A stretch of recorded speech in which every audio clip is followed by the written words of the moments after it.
Neste terceiro vídeo da série, eu quero olhar com calma para a psicanálise e para a forma como o cristão pode discernir esse assunto à luz da fé. Na entrevista da Nath, a psicanálise aparece sempre, junto com a psicologia, né, e com outras terapêuticas, hipnose inclusive, como se tudo fosse a mesma coisa, terapias humanas que tentam curar a alma sem a cruz. Eu entendo o zelo, entendo o desejo sincero de defender a suficiência de Cristo, mas se a gente quer orientar a igreja com responsabilidade, precisa saber do que está falando.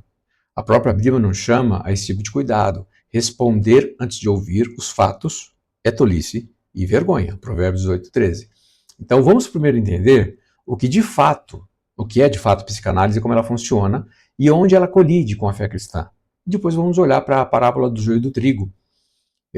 Primeiro na interpretação correta, depois vendo que tipo de postura ela nos ensina para lidar com tudo isso.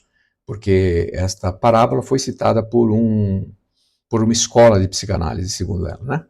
Então, quando a gente fala em psicanálise, a gente está falando de uma abordagem que nasceu com Sigmund Freud no final do século XIX, lá no início do século XX.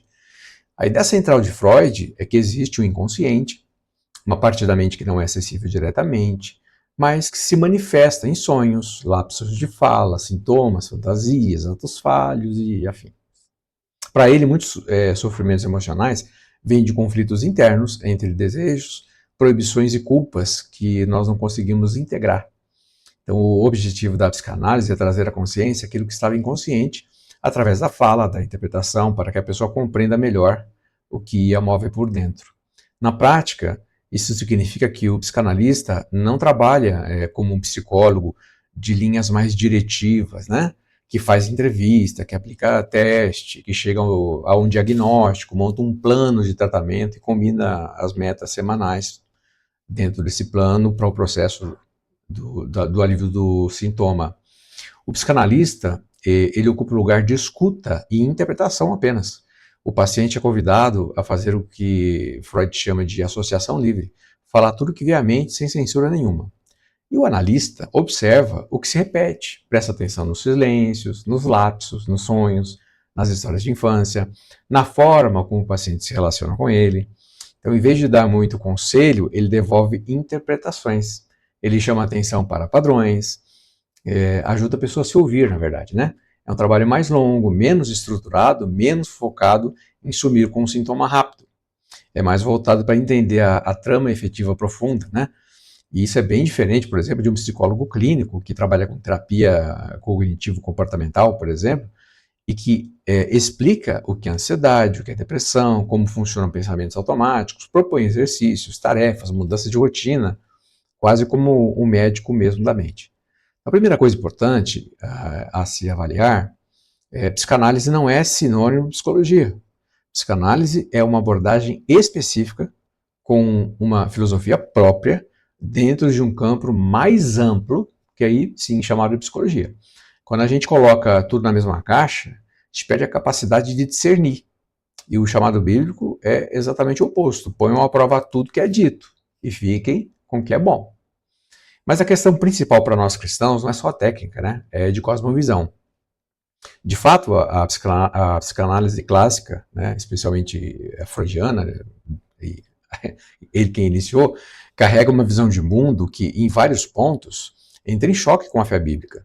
Em textos conhecidos, Freud descreve a religião como ilusão, como uma espécie de neurose coletiva da humanidade. Deus, nesse olhar, muitas vezes é entendido como projeção do desejo infantil por um pai protetor. Culpa, em grande medida, produto de repressão. Mandamentos morais são vistos como construções da cultura para controlar a sexualidade e desejo.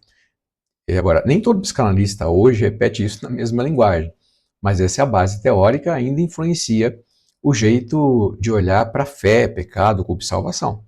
Ou seja, traduzindo isso para a nossa reflexão, um cristão sentado diante de um psicanalista de linha freudiana, que não é crente, pode ouvir, por exemplo, que a culpa que ele está sentindo não é resposta a um Deus santo, mas fruto da educação religiosa rígida, que a sua luta contra o pecado é apenas repressão de desejos naturais, que a sua entrega a Deus é um apego infantil e que a sua experiência espiritual é fuga da realidade. Então, eu não estou dizendo que todo psicanalista fará isso, mas é algo compatível com a matriz freudiana. E é isso aqui que autores críticos como Richard Gans apontam. A psicanálise pode se tornar, sim, uma espécie de teologia alternativa, porque ela oferece explicação para a alma, propõe um caminho de cura e fala pelo insight, mas sem cruz, sem arrependimento, sem juízo e sem o novo nascimento. A Bíblia deixa claro que o problema central do ser humano não é apenas conflito interno, mas pecado diante de Deus, né? Todos os pecados estão destituídos da glória de Deus, inevitavelmente. E a verdadeira solução não é apenas autoconhecimento, mas é a própria conversão a Cristo e a nova vida regenerada. Por outro lado, também é verdade, e aqui eu falo como psicanalista, que nem todo psicanalista hoje é um missionário de Freud. Existem psicanalistas que são cristãos, como eu. Existem releituras dos conceitos. Existem analistas que respeitam a fé do paciente, não zombam da Bíblia, não tentam desconstruir tudo. Algumas instituições da psicanálise, como de fato, que nem tudo em nós é ser consciente de que padrões familiares se repetem, que às vezes nos sabotamos sem saber, podem sim ter um valor descritivo, desde que colocados no lugar certo. A própria Bíblia reconhece que o nosso coração tem profundidades e que nem nós dominamos totalmente o nosso coração, né? Lembra de Jeremias? O coração é mais enganoso, mais perverso, quem vai compreender? Então, há de se concordar que tem coisa que a gente não consegue controlar, né? Então, são os processos inconscientes. O fato da psicanálise notar que existe alguma coisa acontecendo debaixo da superfície não significa que ela tenha a última palavra sobre isso. A última palavra sempre é de Deus. Mas mostra que, em parte, ela está descrevendo algo real da nossa condição humana. O problema é quando a igreja não conhece nada disso e demoniza tudo, ou abraça tudo sem filtro. Os dois caminhos estão errados. Agora vamos lá para a parábola do joio e do trigo, fazendo aqui o caminho correto, né? Primeiro entender o que Jesus quis dizer, depois pensar em postura. Em Mateus 13, Jesus conta que um homem semeou boa semente no seu campo. Enquanto todos dormiam, veio o inimigo, semeou o joio no meio do trigo. E quando o trigo começou a crescer, o joio apareceu junto. E os servos perguntaram: Senhor, não semeaste boa semente no teu campo? De onde vem então esse joio? Queres que o arranquemos? E o dono responde: um inimigo fez isso. E não, porque ao separar o joio, vocês poderão arrancar o trigo junto. Então deixa eles crescerem juntos até o tempo da colheita, né? Mateus 13, 24 e seguintes. Mas mais à frente os discípulos pedem a explicação e Jesus diz que o campo é o mundo, a boa semente são os filhos de Deus, os joios são aqueles que pertencem ao maligno e a colheita é o fim dos tempos e os ceifeiros serão os anjos. Ou seja, o significado original da parábola é claro, Jesus está falando do avanço do reino de Deus neste mundo, da convivência até o fim entre os filhos de Deus e os filhos do maligno, e também do juízo final que Deus fará no tempo certo. A parábola não está falando de psicologia, nem de psicanálise, nem de terapia. Ele está falando de pessoas, de salvação e condenação, e do fato de, até a volta de Cristo, bem ou mal vão crescer lado a lado. E a separação definitiva será obra de Deus, feita pela mão dele e não pela nossa. Então, tendo isso bem estabelecido, a gente pode com cuidado extrair um princípio de postura até a volta de Jesus. Nós vamos viver num mundo em que o trigo e o joio vão conviver juntos. Gente regenerada e gente que resiste a Deus. Ideias que se alinham com a verdade e ideias que a contradizem. E não fomos chamados para sair arrancando tudo, destruindo tudo, como se fosse nossa função fazer uma triagem final. Nosso papel é permanecer fiéis, dar fruto, anunciar o evangelho, confiar no juízo, né, que pertence ao Senhor. Ele diz mesmo: a mim pertence a vingança, eu vou retribuir. Então, vamos nos colocar no nosso lugar. Aplicando esse princípio à nossa conversa, né, dentro do campo chamado psicologia e até dentro do universo da psicanálise, há coisas que são claramente joio. Visões de homem de pecado, de fé, que contradizem frontalmente o evangelho e que nós precisamos rejeitar.